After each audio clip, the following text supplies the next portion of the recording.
morning, Lionhearts. It's your old pal Jordan the Lion. How are you all doing today? I hope you said great. I'm doing great. And today I want to head out of town a little bit. I want to go explore something that I've seen many times off the side of the road and never looked into what it is or what the heck is down there. So when we get out to the road sign, I'll show you what it is and we will go explore this together.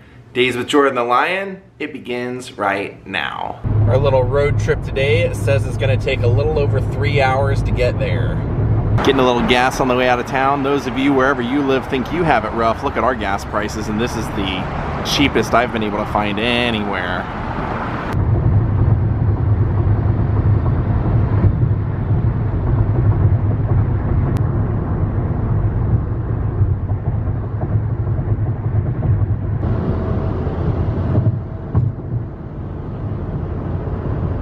So if you're wondering what provoked this trip, nothing but pure boredom and curiosity. I got to thinking about, I always over-prepare for most of my vlogs, so there's always, a definitive purpose when I go out there. This one is just curiosity. I've seen this sign off the side of the road many times, never really looked into what it was, and I figured, hey, what better way to do it today now? I will grant you a 3-hour trip to go find out what this is kind of crazy, but like I said, I really had nothing else going on today, so why not make an adventure out of it? Check out this place, Vincent Hill Saloon. Got kind of an old railroad theme. Vincent Hill Station. It's even got some train cars behind it.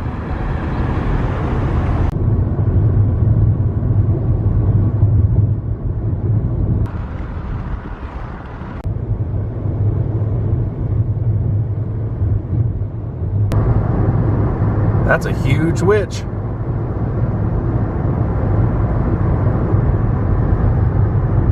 Whoa. Check out this biker's dreads. Kind of looks cool when you're riding behind it.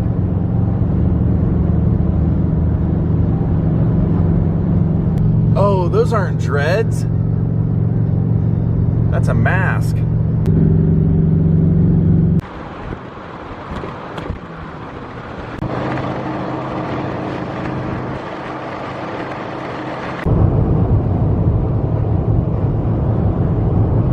That is the sign we were looking for, my friends. If you've ever driven from Los Angeles to Las Vegas or vice versa, you've seen this sign. I'm curious as to what's here, so let's go explore and find out together. What do you say? What is up Zizek's Road? All right, we're gonna take a right.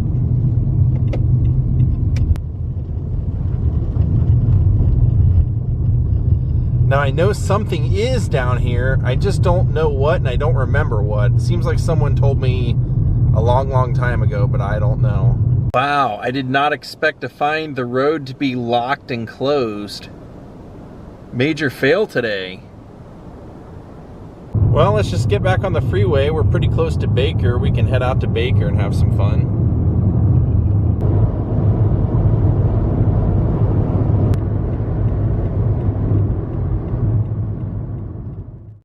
Decided to stop off at the country store here because they have this great mural on the side that I've never gotten to look at. You got your whole route from Hollywood Tower and Disney, Universal, Pantages Theater. You got your surfers. And that's all Los Angeles. You see the LA Zoo, Beverly Hills, Memorial Coliseum, and then there's Death Valley, which we're not too far from, actually. Then here's the country store that we're at, which, if you know this area of Baker, we're right across from the Mad Greek Cafe. And then shows the route to Vegas. Those are all the famous casinos and landmarks of Las Vegas.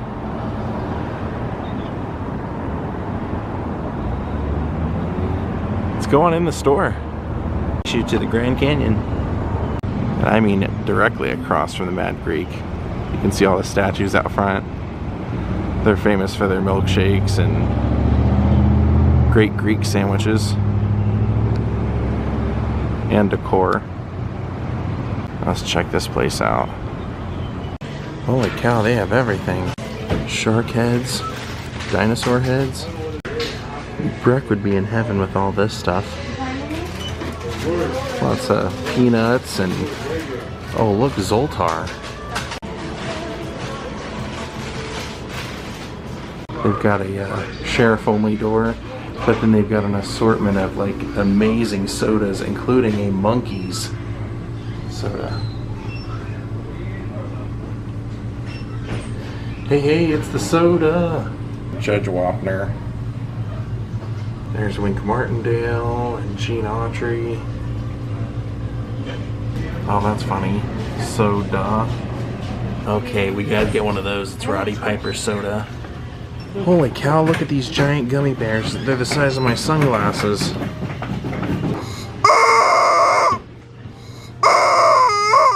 Alright, let's head down the street. Now I want to go over to the Alien Fresh Jerky place. There's the giant thermometer.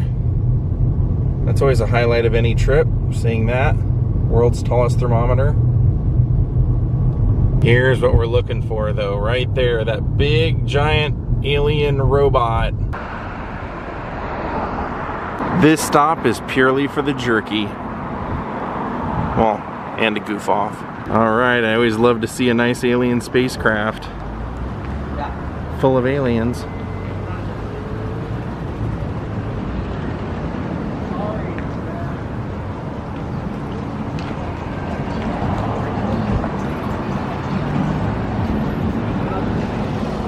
Full car too.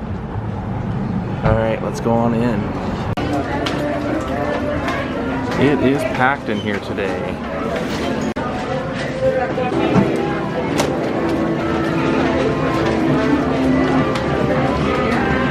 Okay, I'm definitely going for this one. I've had this one before. The pineapple teriyaki. Fantastic. Just chilling.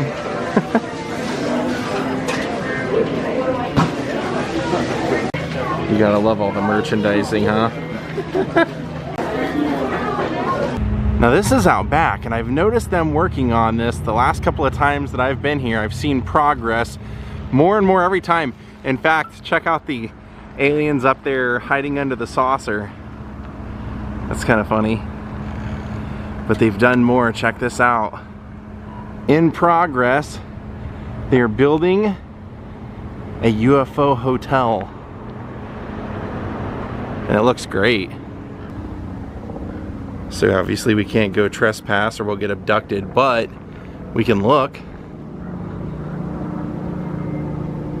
Oh yeah, that is gonna be really cool. All right, I'm not ready to call it a day. Let's move on. That's news to me. I didn't know. I decided since we're less than an hour away from Primm, Nevada, I'll just go to Primm, Nevada.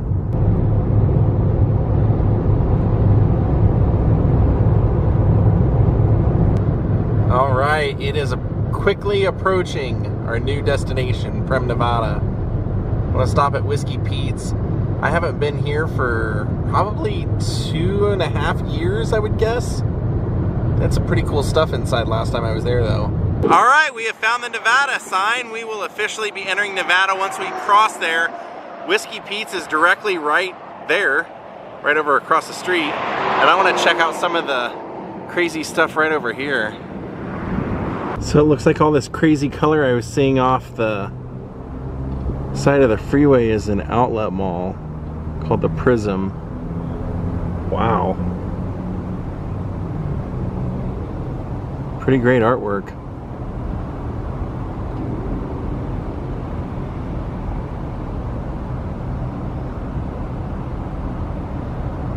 Here you can see the Buffalo Bills Casino is not open because the roller coaster is not operational. I love this sign here for Buffalo Bills. They have the whole entrance gated off and everything, but I always love to check out this really cool neon sign they have.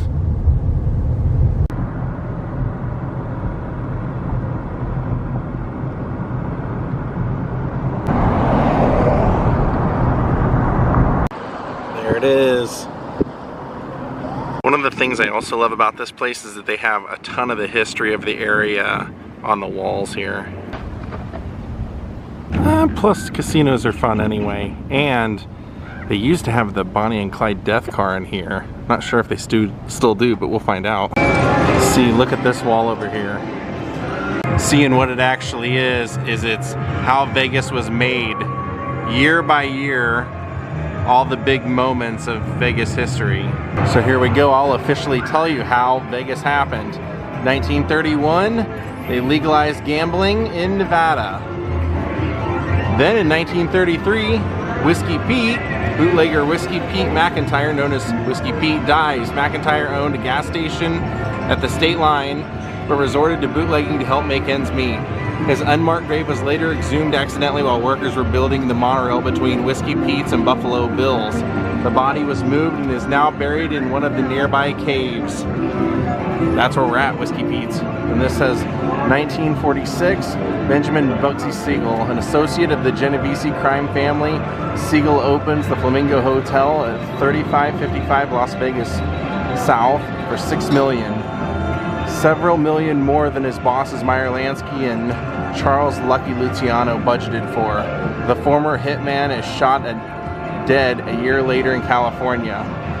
1950, Mo Dalitz, the Cleveland mobster, opens the Desert Inn on the Strip. Dalitz and Meyer Lansky also helped fund the Stardust, which opened in 1958. Dalitz later helps construct Sunrise Hospital and Medical Center and the Las Vegas Country Club. He dies of natural causes in 1989. 1951, Flamingo robbery.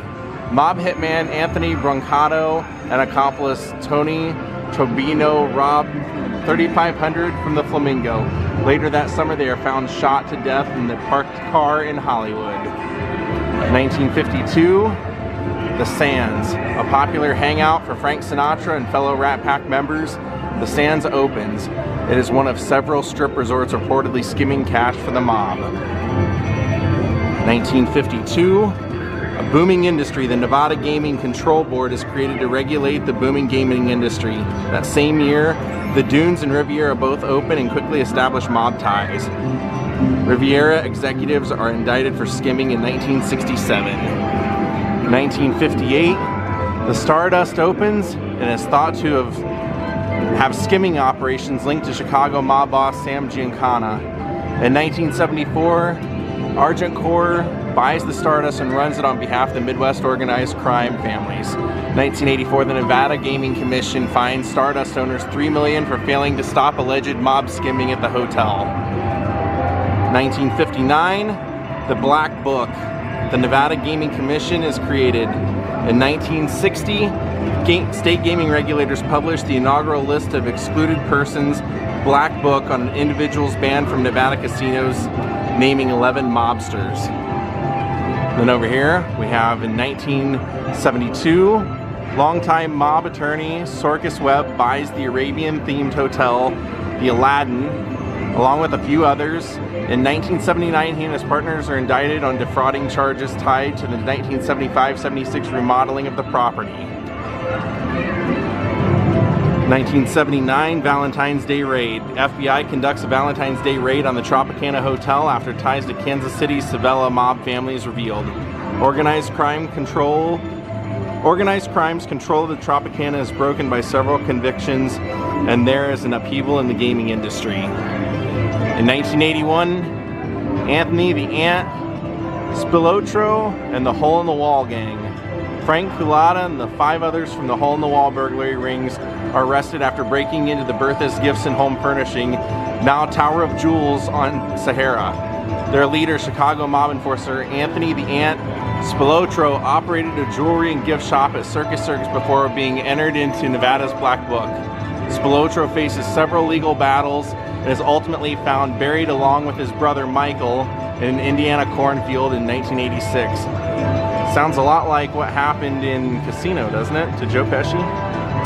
1982, Frank Lefty Rosenthal. Rosenthal, who at one time ran the Stardust for the Chicago mob, survives a car bomb near Tony Roma's restaurant on Sahara.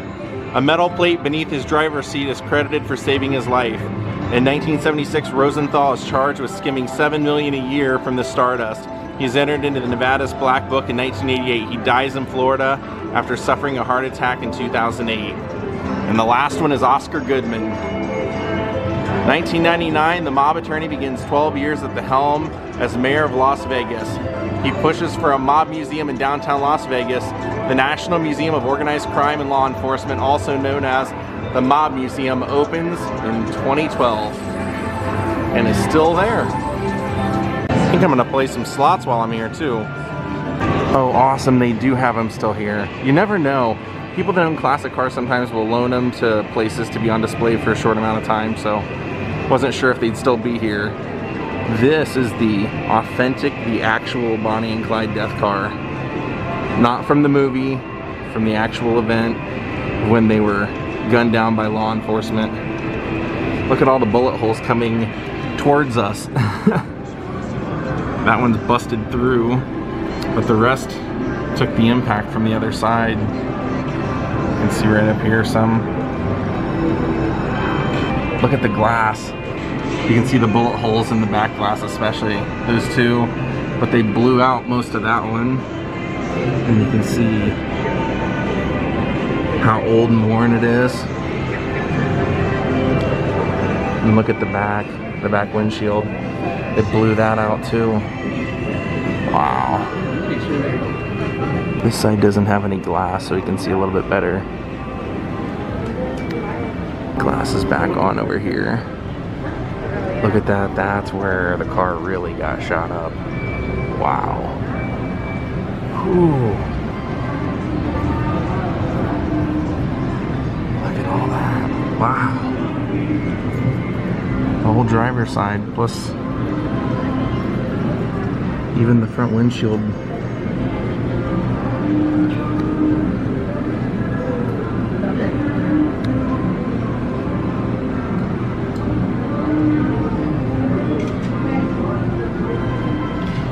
They would have been sitting right in there, of course. Here you can see they put mannequins of Bonnie and Clyde type characters in front. Kind of a cool little thing to have to see for free inside of a casino. And then over here, I believe this was Dutch Schultz's car. Let's see. Yeah, 1931 Lincoln. Custom built, bulletproof, lead-filled doors and inch-thick glass. After Schultz murder in 1935, the car was used by Al Capone's mob. Later, the car was seized by the Chicago Police Department and sold at a public auction. Huh.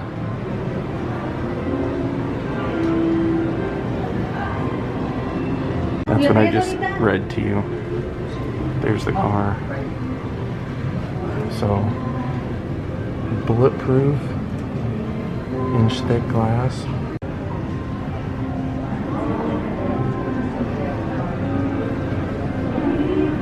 Wow. Cool car nonetheless.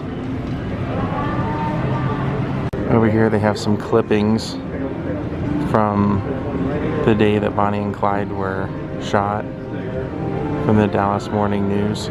There are the weapons seized. And there's that car that we just looked at. Identical.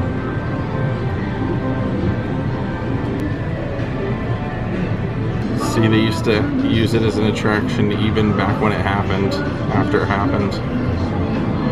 And there it is being advertised at a carnival. And there's their death photos. And over here on the opposite side of cars, they have the shirt that Clyde was wearing when they were shot up. So his death shirt.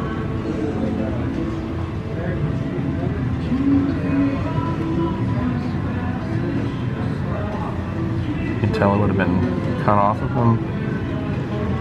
Ripped up the sleeves.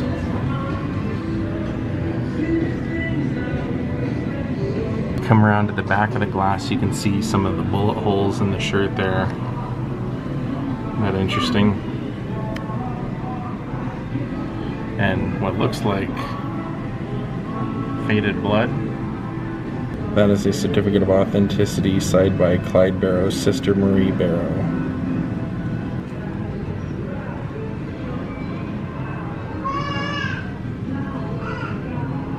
Here they have a little hand mirror that Clyde made in one of his, well, during one of his jail stints. Actually pretty nice. And then up here is a belt that he made for his sister, Marie. Leather tooled belt. And then here's a beaded necklace that he made for his sister Marie while he was in Eastham Prison, just outside of Huntsville, Texas. Cool. Fantastic display to see for free if you're on your way to Vegas between LA and Vegas, or if you're just wanting to stop in Prim. It's worth it. So the last time I was here, I won about $100 on the Kiss machine, and I think this time I'm gonna try the Bonnie and Clyde machine because I like the rollers. Looks like fun. I'm just gonna do 20.